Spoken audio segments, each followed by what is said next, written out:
Hello everybody, Bonnie here. We are going to explore the main differences between homes in the UK and Australia and their prices. We looked at average prices in some key locations in both the UK and Australia, and the results surprised us. We'll also list several big differences we noticed between homes in the UK and Australia. We will show you a typical Australian house and also an apartment in Sydney. It is difficult to get an accurate figure on prices in different countries, but to get a reasonable spread, we will show you estimates of average prices for the UK in London, Cardiff, Manchester, Newcastle, Edinburgh and Aberdeen. For Australia, we have average prices for Perth, Adelaide, Melbourne, Sydney, Byron Bay, Brisbane and Darwin. We've included Byron Bay as it's a sought after and high profile location. Many worldwide and Australian celebrities have flocked there, which has pushed up prices. At the end of the video, just for fun, we will count down the locations from cheapest to most expensive. When we first moved, we immediately noticed some differences between homes in Australia compared to the UK. There appeared to be more single level houses here, and the blocks of land were generally bigger. Our homes averaged 900 square metres, but new builds are now being crammed into smaller blocks around 450 square metres. Houses here are made in an open plan design, with the kitchen being in the same living space as regular family areas. Having separate kitchens and dining rooms are not as common as in the UK. Also, carpets aren't that common, as tiles or laminate floors are cooler and cleaner and more practical for Aussie conditions. Living near the beach, sand in the carpet is a no-no.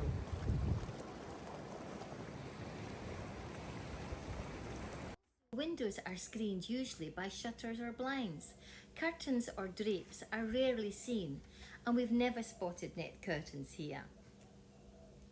Nearly every door opening or window will have a fly screen, which is essential to keep those pesky mozzies and other flying insects out. What is common in Australia is a laundry room where the washing machine and dryer is located. We were surprised at how big fridge freezers were in Australia. We have a small to average size one and also have 2 more freezers and fridges in our garage. As it is warmer in Australia, you need to keep more items cool, and many Australians use the fridge as a cooled larder. We also have an ice maker, which is handy as it warms up.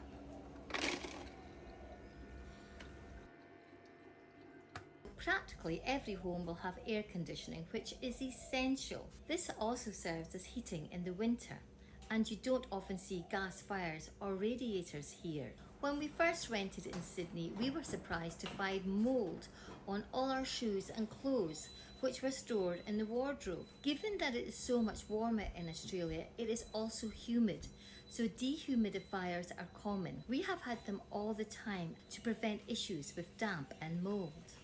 Other features you will see are ceiling fans, which we find is effective without having to run the air conditioning at night.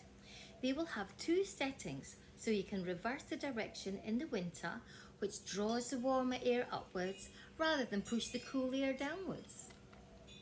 Garages tend to have internal doors linking them directly into the home.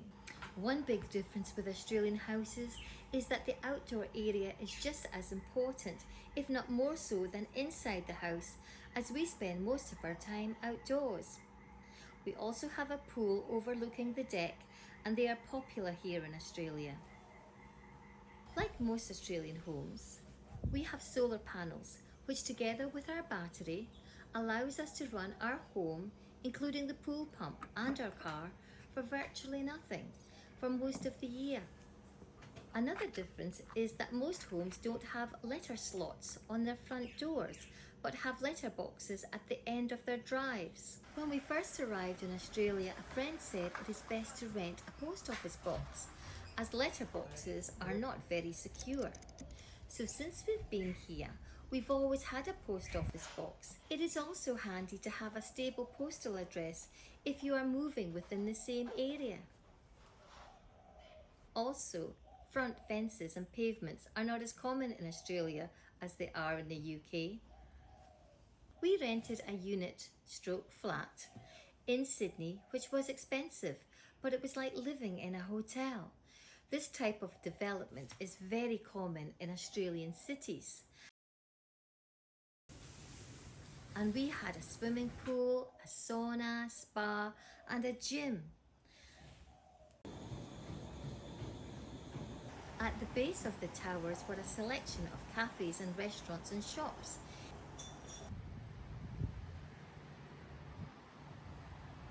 It was a few hundred-metre walk to both the Sydney Metro and Sydney train stations.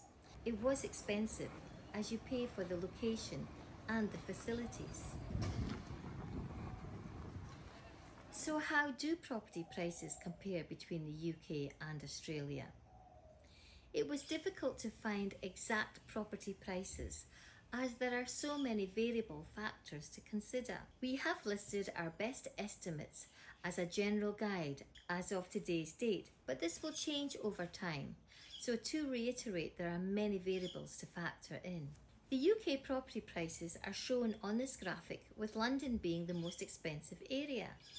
London is a huge city with over 9 million people, so there will be significantly more expensive and cheaper parts of London. This is just an average. The prices in Australia are showing, and interestingly, Byron Bay is the most expensive location in the places we researched. But to get a better feel, we have listed prices in Sydney from Bondi and Bellevue Hill in the south, moving north to Chatswood and west to Parramatta, and then Epping and Hornsby in the north. Prices in both Bondi and Bellevue Hill are amongst the highest in Australia, and the further you get away from the centre of Sydney, the lower the prices. But Sydney as a whole is an expensive city to live in. So how do prices compare between the UK and Australia? We will count down from the lowest to most expensive in the locations we looked at. We start with Newcastle and then my hometown of Aberdeen, then Cardiff, Manchester, and our first Australian city of Adelaide,